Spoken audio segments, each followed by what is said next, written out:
The day began quietly inside Buckingham Palace. But everyone who worked there could feel it, that strange, heavy silence that means something big is coming.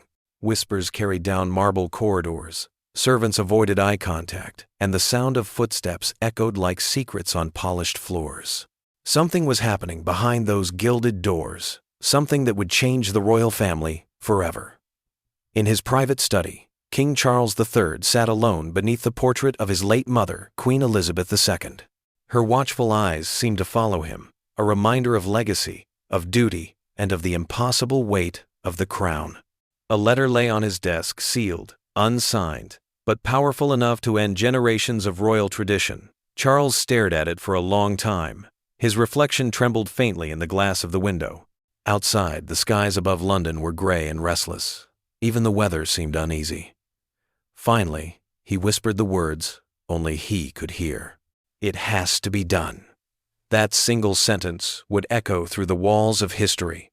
For decades, the Windsors had weathered storms, scandal, betrayal, heartbreak. Every time the family broke apart, the monarchy found a way to stitch itself back together again. But this time was different. This time, the king was choosing between his crown and his blood, and one of them had to fall. Behind the walls of his office, aides shuffled papers nervously. Every signature, every word of the statement had been reviewed 100 times, because once this announcement went out, there would be no taking it back. Across the corridor, Queen Camilla stood quietly, watching her husband. She had seen Charles at his strongest, confident, determined, unshakable. But now, he looked tired. There was something in his eyes, a kind of sadness, that no title could hide. She broke the silence softly. "You're sure about this?"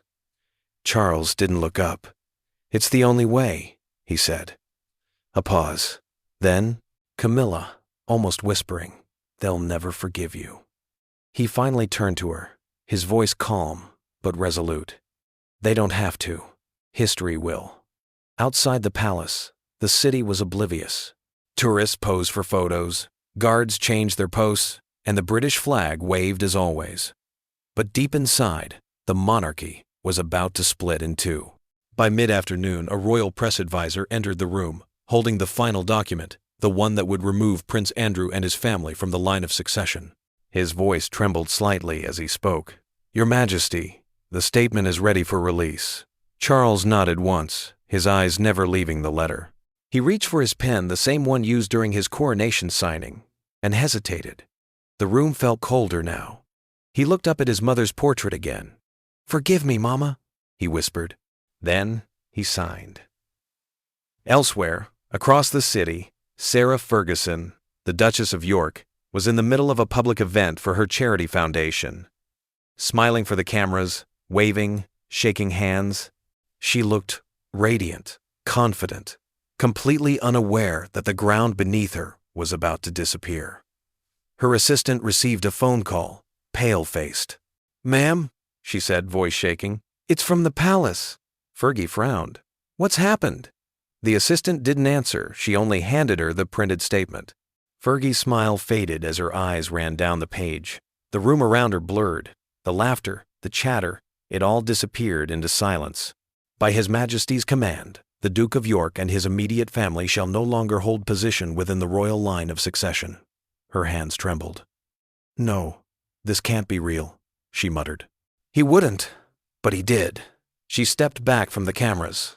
The flashes still went off, but now they captured a woman whose entire world had just shattered. In Buckingham Palace, Charles stared out the window as the rain began to fall, slow, deliberate drops, tracing paths down the glass. Behind him, the private secretary entered quietly. "It's done, Your Majesty. The media has it." Charles closed his eyes. A lifetime of duty weighed on his shoulders. Every decision he had ever made, every moment of his reign, all led to this single act of sacrifice. The king had just cut his own brother and his brother's children out of royal history, and now the world would judge him. The news broke like thunder. Within minutes, headlines flooded every major outlet.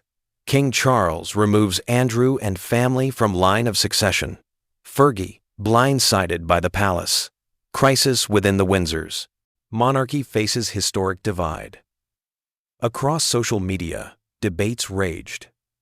Some praised Charles for protecting the monarchy's image after years of scandal. Others condemned him, calling him cold, ruthless, even heartless. One comment went viral. He saved the crown, but lost his family. It summed up the tragedy in a single line.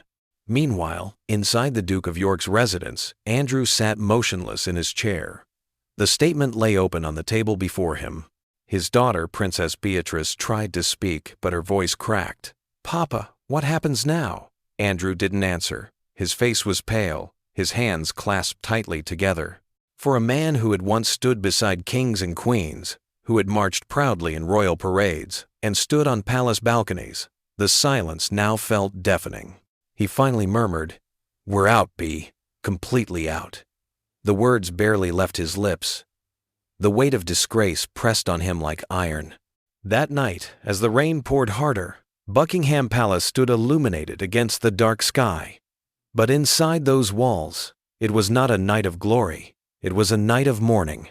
Charles sat alone once more, the fire flickering beside him.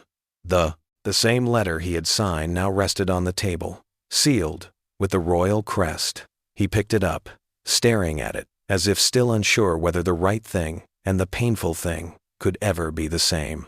For a long moment, he simply sat there, the ticking of the antique clock, the only sound in the room, when an aide quietly entered and asked, "Your Majesty, will there be a statement from you personally?" Charles replied softly, "No, let silence speak for now." And so it did. As Britain slept, the monarchy's future shifted quietly under the cover of night. The storm outside mirrored the one within, loud, relentless, cleansing. The king had chosen the throne over his brother. The family bond had been broken, replaced by duty cold, necessary duty. The crown had survived, but the family would never be the same again. Morning came, but the storm had not passed. Newspapers hit the streets before sunrise, every front page painted with the same headline, "The Yorks Removed." Photos of Sarah Ferguson, tearful and pale, filled the tabloids. The cameras followed her every move, every expression, every tremble of her hands. Outside her home, reporters gathered like vultures. Microphones pointed. Questions shouted. "Duchess, were you warned beforehand? How do you feel about the king's decision? Has Prince Andrew spoken to His Majesty?" But Fergie said nothing. She simply lowered her head and whispered to the guard beside her, "Please, no more pictures today." For the first time in years, the Duchess who had once charmed the world looked small. Not because she had lost status, but because she had lost belonging.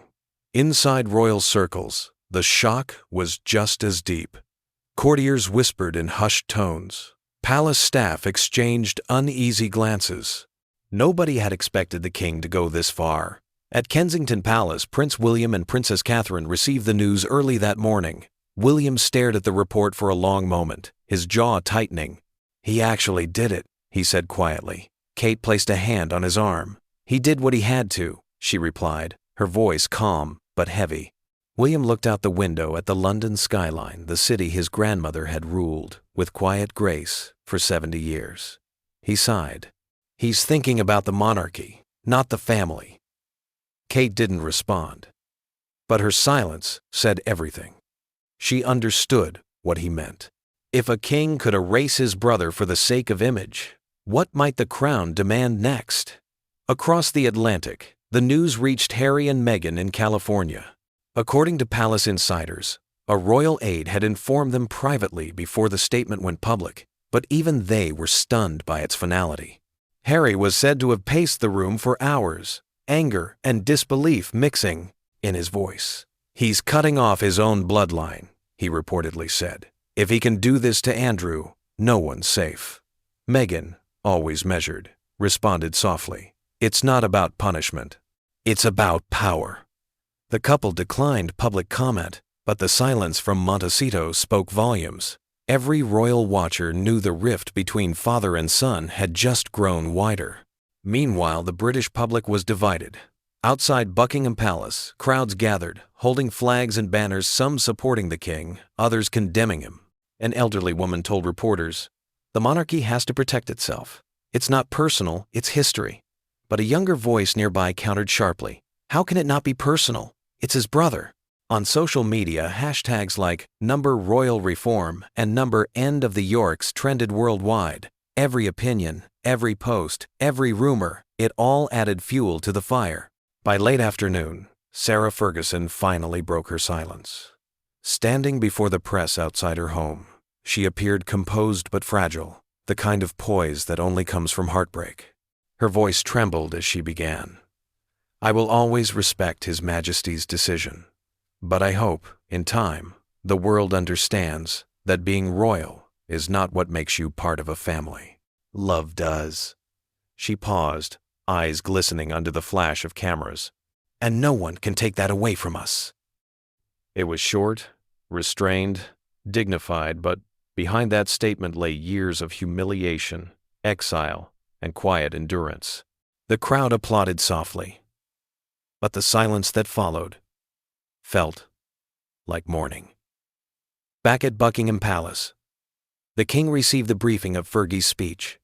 He listened, without reaction, his face unreadable. When the aide finished, Charles simply said, "She handled it with grace." There was a pause. Then the aide asked carefully, "Shall we respond, Your Majesty?" Charles shook his head. "No, the crown doesn't respond to pain. It endures it." It was a line that captured everything about him, the king who had waited his entire life to rule, only to realize that wearing the crown meant losing pieces of his heart along the way.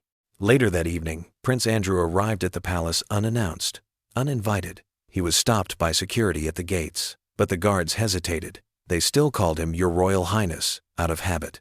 He rolled down his car window and said quietly, "Tell my brother I just want to talk." The message reached Charles, but the reply never came. The king remained in his study, hands folded, staring at the fire. He knew Andrew was outside. He knew the cameras would capture it. But he also knew that a single meeting could unravel everything he had just done. So he stayed where he was, silent, still, a king trapped by the very crown he had fought to protect. The footage of Andrew being turned away spread like wildfire. By nightfall, it was the most watched clip on British television. The image was haunting. The disgraced prince waiting outside the gates of the palace he once called home. Commentators called it the defining picture of a dying dynasty. But those who truly understood the monarchy knew it wasn't dying.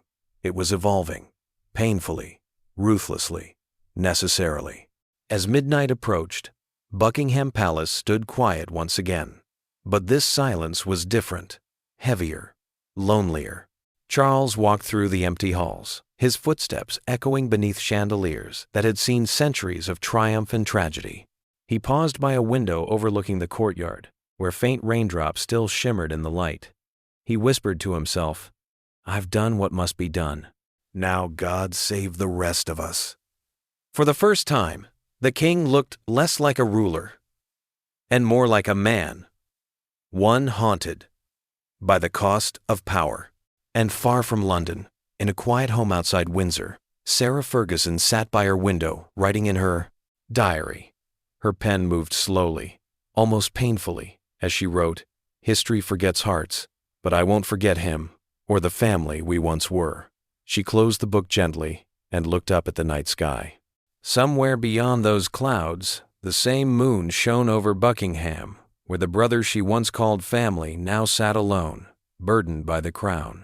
The monarchy had survived another day. But the cost of survival was love itself. Days turned into weeks, yet the echo of that announcement still haunted the palace. The royal press office worked tirelessly to manage headlines, but the truth could not be polished. The family was fractured. And for the first time, the world could see every crack. Behind the palace gates, life carried on formal dinners, meetings, public appearances. But the smiles were thin, the laughter hollow. Every camera flash reminded them of what had been lost: trust, unity, and the illusion of an unbreakable dynasty.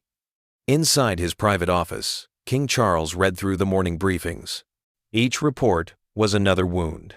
Opinion polls, editorials, endless debate over whether his decision had gone too far. One headline read, "A king divided, has duty gone too far?" He closed the paper slowly and whispered, "They'll never understand." Camilla entered quietly, a tray of tea in her hands. For a long time, neither spoke. The air between them felt heavy, the kind of silence that only two people who've weathered storms together can share. Finally, Camilla broke it. "They won't see the whole picture, Charles. They never do." He gave a faint smile. "Perhaps they're not supposed to. Maybe the crown needs mystery even when that mystery costs us everything."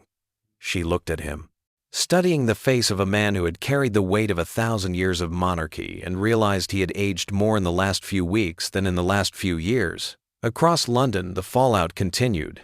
At a charity event, Princess Beatrice gave her first public comment since the removal. Her voice was calm, but her eyes betrayed sadness. "My father taught me that family is forever. Even when titles fade, that love remains." The audience applauded, touched by her grace, yet her words carried a quiet defiance. The royal blood still flowed in her veins, even if the institution had erased her from its books. Later, when journalists asked if she would ever return to royal duties, she simply said, "That's not my choice anymore." The statement was short, but it spread through the media like wildfire. Because behind her composure, people saw the truth, a generation left out in the cold. Meanwhile, public sympathy began to shift. For weeks, the nation had debated right and wrong. But now, compassion began to tilt toward the exiled. Fergie, Andrew, Beatrice, Eugenie, the once disgraced family, were now seen as victims of a ruthless royal reset. In online forums and talk shows, one question kept resurfacing. Has the king saved the monarchy or destroyed the family that made it human? And deep down, even Charles couldn't answer that anymore. One evening, the king received a letter handwritten, unmarked, delivered by hand. It was from Princess Eugenie. Inside were just a few lines. "Dear Uncle, I still believe in the monarchy. I still believe in you. I just hope, one day, you'll believe in us again." Charles read it 3 times before setting it down. He didn't respond. But later that night, when everyone else had gone to bed, he returned to his desk, unfolded the letter again, and traced the ink with his fingertips. For the first time since his coronation, the king's eyes filled with tears. The next morning, he requested a private visit to Windsor Chapel. There, beneath the vaulted ceilings where generations of royals were buried, Charles knelt in silence. No cameras, no speeches, just the echo of his own conscience. He whispered, "I've done my duty, but at what cost?" The words vanished into the ancient stone. Perhaps no one heard except the ghosts of kings who had faced the same impossible choices. In the days that followed, the palace issued one final statement. His Majesty believes that reform and renewal are the path forward. The monarchy must evolve to survive. It was brief, official, emotionless, but beneath it, the message was clear. The decision was final. There would be no restoration of titles. No reconciliation, at least not yet. But there was also something new in Charles's public tone. A weariness, a recognition that even kings bleed when they choose between power and love. Weeks later, Sarah Ferguson appeared on television once more. Not as a duchess, but as Sarah, a mother and a woman, rebuilding from the ruins. She spoke with warmth and grace. "I hold no anger," she said. "Forgiveness is the only crown I can wear now." The audience applauded. For a moment, it felt like redemption not from the palace, but from the people. And in that same week, the king stepped out for a state engagement in Scotland. Crowds lined the streets, waving flags and cheering as the royal car passed. But when Charles waved back, his smile carried a trace of sorrow. Because he knew every cheer, every loyal face, came at a price he could never repay. As he stood before the cameras, delivering a carefully written speech about unity and progress, his eyes wandered for just a second. Somewhere beyond the sea of faces, he thought he saw his mother, her calm, knowing smile, the one that always seemed to say, "Carry on, even when it hurts." He blinked, and the vision was gone. That night back at Buckingham Palace, the king returned once again to his desk. The fire burned low, the halls were silent. He reached into the drawer and pulled out the signed letter, the one that had changed everything. For a moment, he considered burning it, to erase the symbol of pain, of division. But instead, he folded it carefully and locked it away. Because history, he knew, was not meant to be rewritten, only endured. He rose slowly, walking toward the window. Outside, London glittered, the city his mother had ruled, the city he now carried in his heart. He whispered, almost to himself, "May the crown survive us all." And so the story of this royal fracture came to rest. No apology, no reunion, just silence, the kind that lingers after a storm has passed, when the world looks the same, but everything has changed. The monarchy had survived. But beneath the crown's shining gold, there now lay a quiet truth, that even kings are human. And sometimes, ruling means breaking your own heart to save the throne.